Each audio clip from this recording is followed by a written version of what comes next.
상상이나 할 수 있나요? 예전에는 거대 머드 크랩이 얕고 기수 토양이 특징인 해안 습지에서 서식하는 것이 발견되었습니다. 하지만 지금은 이 개들을 플라스틱 용기에 담아 양식하고 있습니다. 네, 맞습니다. 연못이나 바다가 아니라 가로 1제곱미터도 안 되는 직사각형 플라스틱 상자들을 마치 현대 공장처럼 쌓아 올린 것입니다. 이러한 접근 방식이 언뜻 보기에는 그다지 흥미롭지 않아 보일 수 있지만 사실 동남아시아, 특히 인도네시아, 베트남, 태국과 같은 국가들을 휩쓸고 있는 것은 바로 양식혁명입니다. 이 개념은 농부들이 비용을 절감하고 생산량을 늘리는 데 도움이 될 뿐만 아니라 첨단 기술과 수출 시장에 더 가까이 다가갈 수 있도록 도와줍니다. 여러분은 어떻게 생각하시나요? 다음 영상에서 저와 함께 그 과정을 살펴보세요. 머드크랩은 현재 아시아에서 가장 수익성이 높은 해산물 중 하나로 여겨집니다. 살이 두껍고 알이 많아 중국, 한국, 일본의 고급 레스토랑에서 특히 인기가 높습니다. 무게는 개당 최대 1.5kg에서 2kg까지 나갑니다. 머드크랩 1kg의 가격은 크기와 품종에 따라 15달러에서 30달러까지 다양합니다. 머드크랩 양식은 높은 가치 때문에 해안 지역 주민들에게 항상 매력적인 기술입니다. 하지만 머드크랩을 기르는 것은 쉬운 일이 아닙니다. 맹그로브 숲이나 연못에서 전통적으로 양식하는 방식은 넓은 토지, 막대한 노동력, 그리고 엄청난 위험을 감수해야 합니다. 염수 변동, 폭우, 갑작스러운 폭풍 또는 질병으로 인해 작물 전체가 파괴될 수도 있습니다. 2018년 무렵 동남아시아의 여러 농부들이 완전히 새로운 게 양식법을 개발했습니다. 이 방법은 별도의 플라스틱 상자에 머드크랩을 넣어 양식하는 방식입니다. 처음 도입되었을 때 이 개념은 많은 회의적인 반응을 얻었습니다. 그러나 몇 차례의 성공 사례를 통해 획기적인 발전 가능성을 보여주었고 빠르게 재현되었습니다. 진흙개는 수영을 많이 할 필요가 없다는 점이 흥미롭습니다. 진흙개의 습성은 축축한 진흙 속에 파고들어 조용히 쉬는 것이 특징입니다. 진흙개는 독립생활을 하는 동물입니다. 따라서 물, 진흙, 통풍이 잘 되는 뚜껑이 있는 여러 상자에 넣어도 건강하게 자랍니다. 이는 싸움이나 영역 분쟁으로 인한 폐사율을 줄이는 데에도 도움이 됩니다. 염도를 15%에서 25%로 유지하는 각 상자의 평균 크기는 가로 40cm, 세로 60cm, 높이 30cm입니다. 상자 안에는 얇은 진흙층과 약 5cm에서 10cm의 소금물이 담겨 있습니다. 물고기는 줄지어 놓인 상자에 담겨 기겨겨 사육되거나 온실이나 공장 선반에서 양식됩니다. 각 상자는 물고기 한 마리를 담을 수 있는 크기입니다.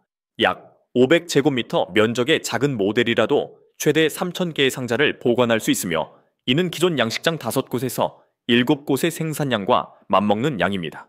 플라스틱 상자에서 개를 키우는 것에는 수많은 이점이 있다는 사실을 부인할 수 없습니다.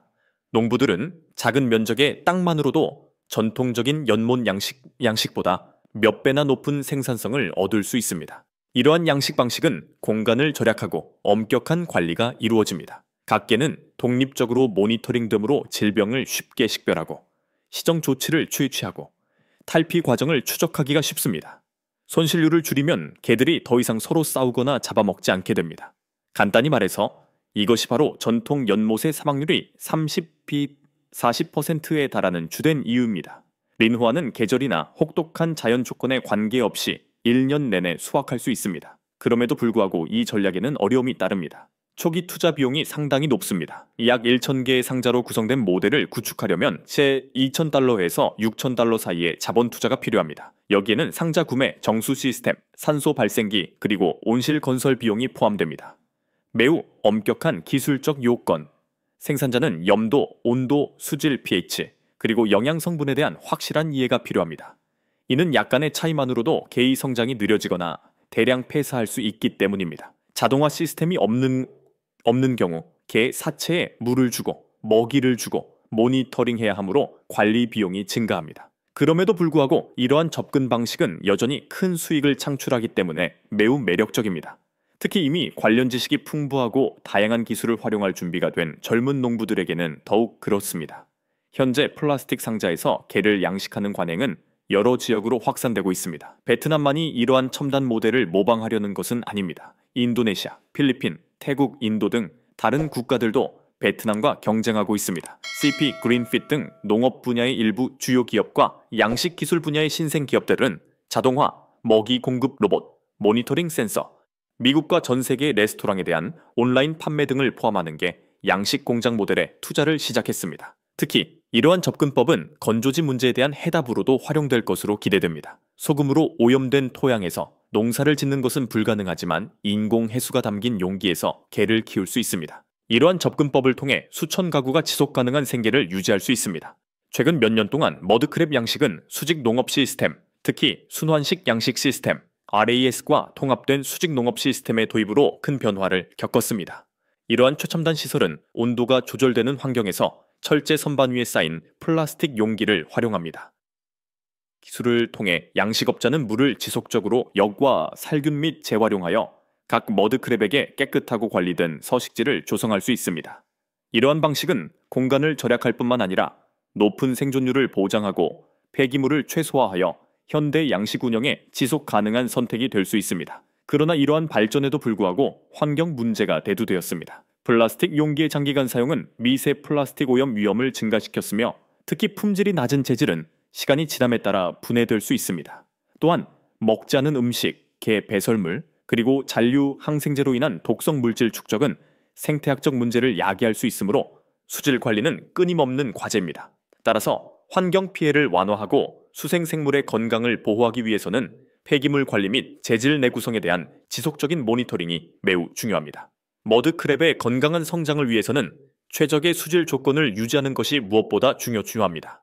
양식업자는 염도 15에서 25 퍼밀, 수온 25에서 35도 셀시우스, 수소 이온 농도 지수 7.5에서 9.0, 용존 산소량 5mg/L 이상을 정기적으로 모니터링해야 합니다. 사소한 수질 변동도 머드크랩에 스트레스를 주어 성장 저해 또는 질병 발생으로 이어질 수 있습니다. 따라서 많은 양식장에서 양식 환경을 실시간으로 제어하기 위해 자동 센서와 사물 인터넷 기반 시스템에 투자하고 있습니다. 이러한 정밀성을 통해 고품질의 머드크랩을 국내 및 해외 시장에 공급할 수 있습니다. 업계의 주요 난관 중 하나는 부화장에서 생산되는 게 종묘의 공급이 제한적이라는 점입니다. 현재 상당수의 양식장이 야생에서 포획한 치어에 의존하고 있어 지속 가능성에 대한 우려가 제기되고 지역 생태계를 교란시키고 있습니다. 또한 공급 불균형과 품질 변동은 종종 성장 속도의 불균형으로 이어집니다. 정부와 연구기관들은 머드크랩을 양식하기 위한 부화 기술에 투자하고 있으며 이는 더욱 신뢰할 수 있고 친환경적인 종묘 공급원을 확보하기 위한 것입니다.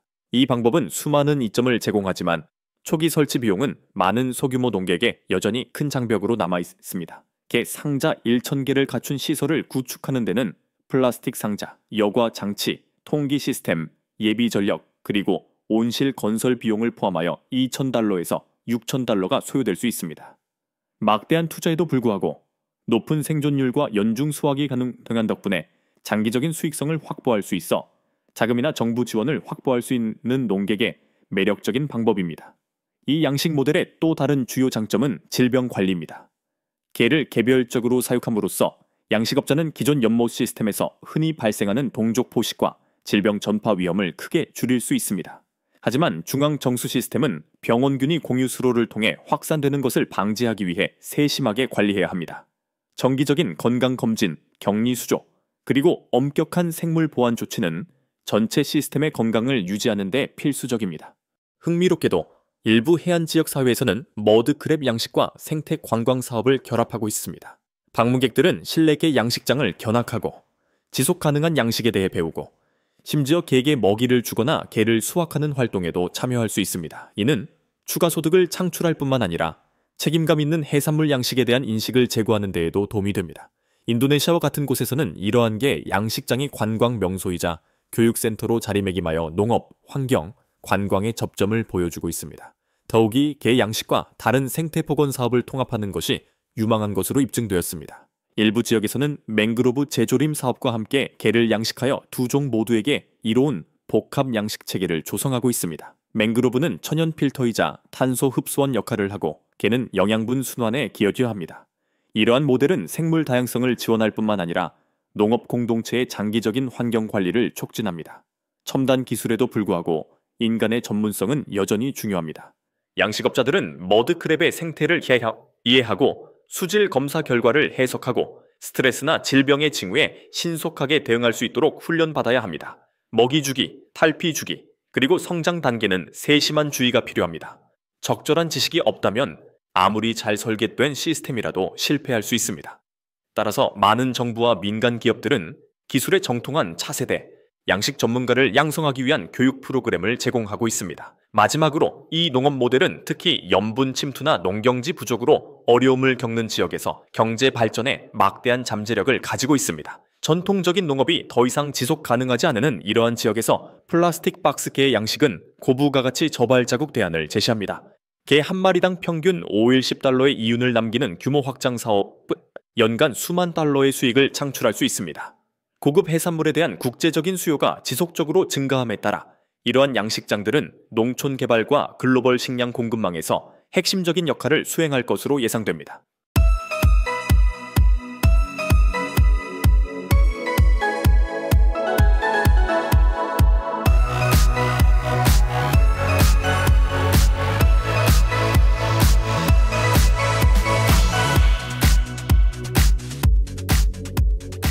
바다에서 수십 톤에 달하는 거대한 동물을 사냥하는 모습을 목격하신 적이 있으신가요?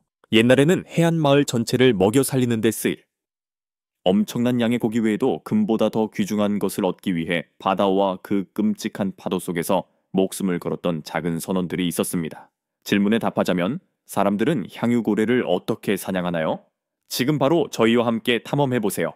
18세기 초부터 19세기까지 미국, 일본, 네덜란드, 그리고 태평양의 몇몇 섬들을 포함한 여러 나라에서 장례 사업이 번창했습니다. 향유고래를 사냥하기 위한 목적으로만 수십 명의 선원을 태운 배들이 한 번에 몇 달씩 바다를 표류했습니다. 지금도 여러 지역에서 향유고래는 롱진웡, 롱진후웡이라는 희귀 어획물의 표적이 되고 있습니다. 향유고래 포획이 법으로 금지되어 있음에도 불구하고 말입니다. 수십 톤에 달하는 거대한 고래를 찾아 포획하는 것은 쉬운 일이 아닙니다. 향유고래를 포획할 때 사냥꾼들은 흔히 3, 5척의 어선으로 구성된 함대를 편성하여 포위하고 사냥합니다. 사냥꾼들은 먹이를 공격하기 위해 작살총을 사용합니다. 작살총은 일반적으로 굵은 밧줄에 묶인 갈고리 형태로 되어 있습니다. 갈고리가 향유고래의 몸통을 관통하면 어부들은 밧줄을 사용하여 갈고리를 잡아당겨 어획 과정 내내 바다 밑으로 가라앉지 않도록 합니다. 거대한 물고기는 너무나 강력하고 끈질겼기에 그 싸움은 상당한 시간, 몇 시간, 심지어 며칠 동안 지속되었습니다. 선원들이 부주의하면 향유고래의 꼬리가 앞뒤로 흔들려 바다로 끌려들어 배를 파괴할 수 있습니다. 사냥꾼들은 사냥 후 향유고래를 해안으로 다시 데려오기 위해 일반적으로 튼튼한 밧줄을 사용합니다. 이 작업을 위해서는 강력한 엔진을 장착한 대형 어선이 필수적입니다. 또한 향유고래는 거대한 크레인과 같은 기계의 도움을 받아 운반됩니다.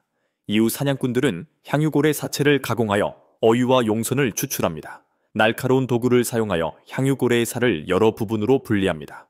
향유와 기름을 추출한 후 남은 살은 환경에 해를 끼치지 않고 제대로 폐기하기 위해 동물 사료로 가공하거나 땅에 파묻는 경우가 많습니다. 연구에 따르면 지난 세기 동안 향유고래 개체수는 크게 감소했습니다. 당시 100만 명이 넘는 사람들이 그곳에 있었지만 현재 약 30만 명이 남아 있습니다. 향유고래 보존과 전 세계적인 문신 관련 법률 시행은 모두 이러한 감소의 직접적인 결과입니다. 반면 향유고래의 막대한 가치 때문에 많은 지역에서 향유고래 밀렵이 계속되고 있습니다. 용연양 한 개는 무게가 수십 킬로그램에 달하고 수백만 달러의 가치가 있습니다. 용연양은 귀중한 보석입니다. 주로 고급 향수 산업에 사용되며 두피의 향기를 보존하는 데 도움이 되는 희귀한 고정제로 사용됩니다. 수백 년 전 화장이 바다 밑에서 금을 채굴하는 것과 같은 거대한 산업으로 발전한 것도 바로 이러한 이유 때문일 수 있습니다. 국제포경협약에 따라 오늘날 대부분의 국가에서 향유고래 포획은 금지되어 있습니다. 그러나 여전히 전통 의례에 따라 사냥을 허용하는 몇몇 토착 부족이 있습니다. 알래스카의 이누이트족과 인도네시아의 라멜레라족이 여기에 포함됩니다. 레라족은 여전히 고대 창과 나무배를 사용하여 손으로 고래를 사냥하며 고래에 대한 깊은 존경심을 가지고 사냥합니다. 그들은 이익을 목적으로 사냥하는 것이 아니라 공동체 전체의 식량을 제공하기 위해 사냥합니다. 용연향이 발견되면 공평하게 분배되며 다른 필수품과 교환될 수 있습니다. 말레라의 어부들은 향유고래 사냥을 위해 현대식 배나 기계식 무기를 사용하지 않습니다. 그들은 약 12m 길이의 나무 배를 사용하는데 엔진은 없습니다. 단단한 나무로 만들어지고 끝에 날카로운 금속날이 있는 창은 나무로 만든 전통적인 어업 무기입니다. 물고기는 창에 맞은 후 창에 연결된 밧줄로 고정됩니다. 향유고래가 발견되면 작살잡이는 배의 뱃머리에서 뛰어내려 물속으로 뛰어들어 고래를 찌릅니다. 몇 시간의 사투 끝에 먹이는 마침내 해안으로 돌아왔습니다. 라말레라 섬의 지형이 건조하여 쌀이나 채소를 재배할 수 없었기 때문에 라말레라 원주민들은 고래와 향유고래 활동을 매우 중요하게 여겼습니다. 사람들은 가족의 식량을 위해 고래와 향유고래와 같은 대형 어류에 의존합니다. 말린 생선살과 지방은 상당 기간 동안 보관할 수 있습니다. 레라 공동체에게 이 시기는 1년 중 가장 중요한 식량 공급 시기 중 하나입니다. 이전 논의에서는 라말레라족과 이누이트족 같은 공동체의 사냥 방식을 다루었지만 더 깊이 들여다보면 그들의 전통적인 향유고래 사냥 기술에 담긴 놀라운 정교함과 기발한 적응력을 엿볼 수 있습니다. 특히 현대 기술 없이도 어떻게 이 거대한 고래의 크기에 맞서 싸우는지가 드러납니다.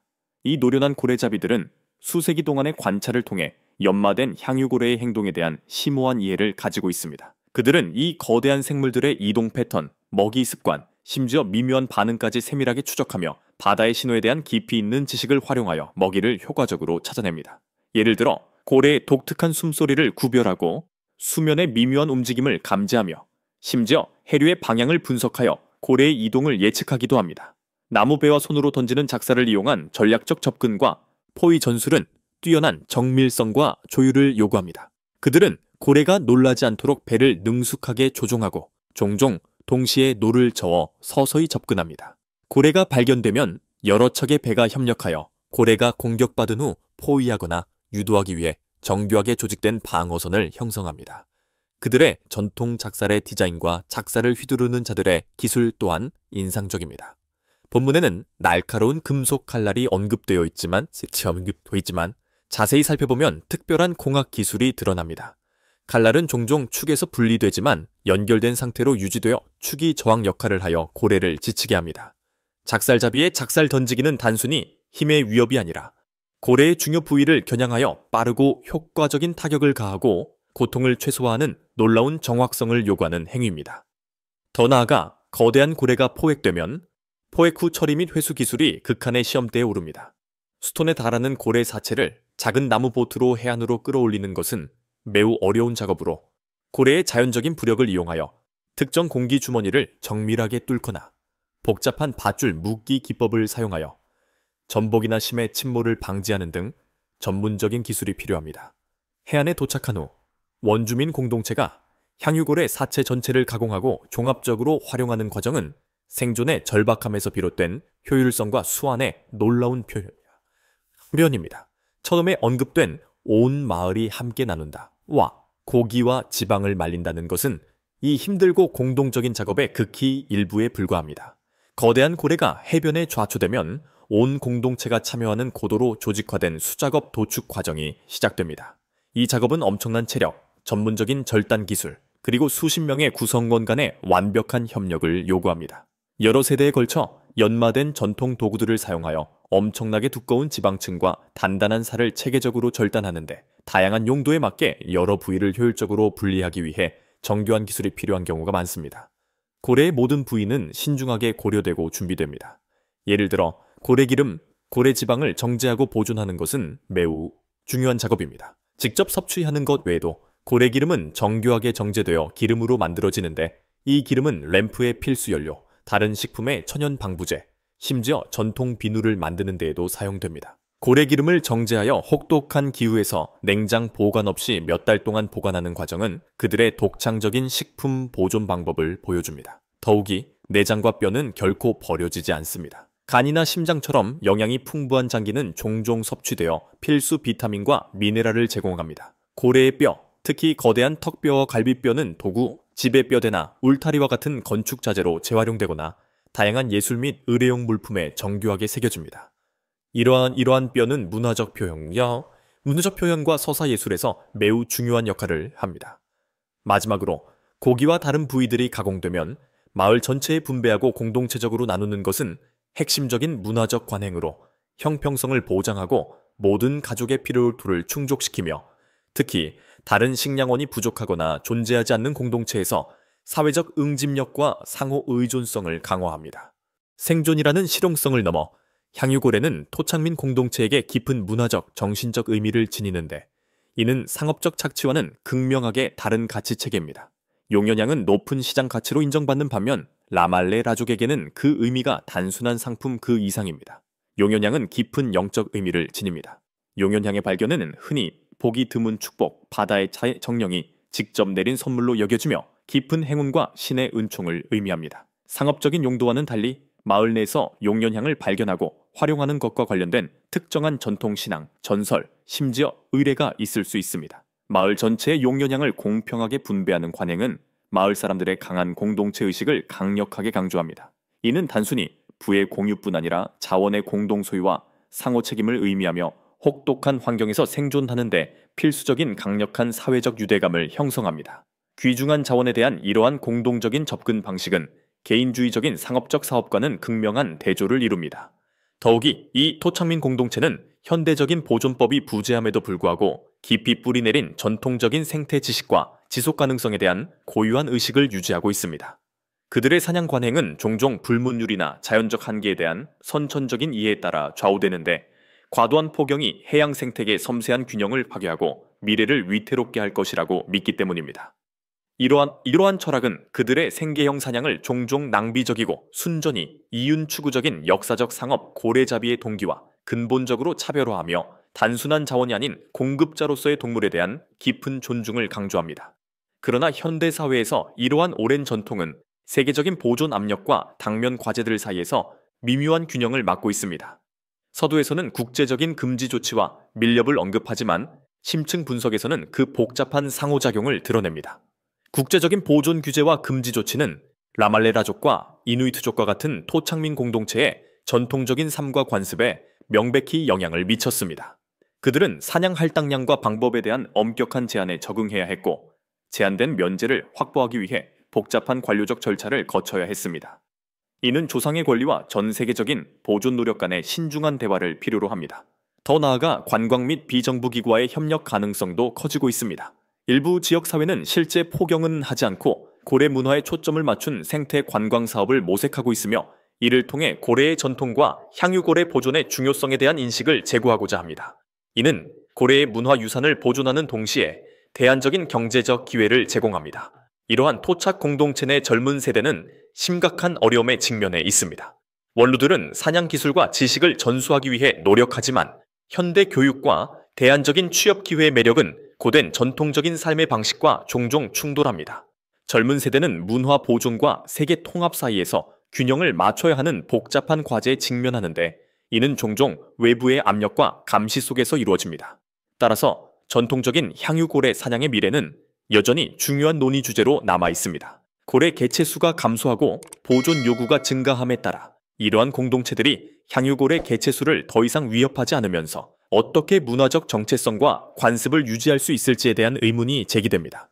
이를 위해서는 지속적인 대화, 과학적 평가, 그리고 전통적인 자급자족형 수렵과 상업적 착취를 구분하는 섬세한 이해가 필요합니다. 이를 통해 향유고래 종과 그 종과 얽혀 있는 고대 인류의 전통, 모두의 생존을 보장할 수 있습니다.